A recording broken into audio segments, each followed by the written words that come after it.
Dual agency is a type of representation that happens when one agent represents both the buyer and seller in the same transaction. Now, what is the problem with dual agency?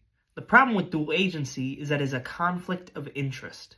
When an agent signs to represent either a buyer or seller individually, that agent now has a fiduciary duty to that buyer or seller, which basically means that the agent's going to be as honest as possible and do the very best for them.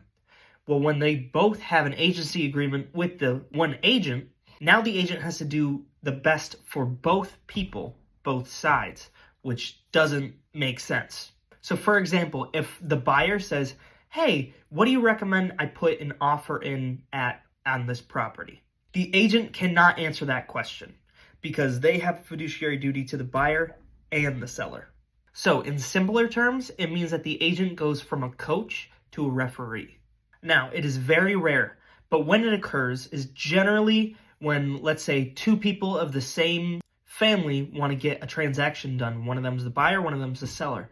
They go to one agent because they think, oh, we already know the terms, we know what we want, all this stuff. But you never really know until the transaction happens. And that's why it's important for each person to get separate real estate agents. Because if something goes down during that transaction, the agent can't really do much. And now everybody's in a bad position.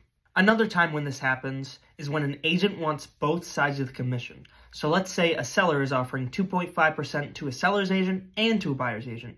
That agent that wants to do dual agency might argue that they deserve both sides of the commission.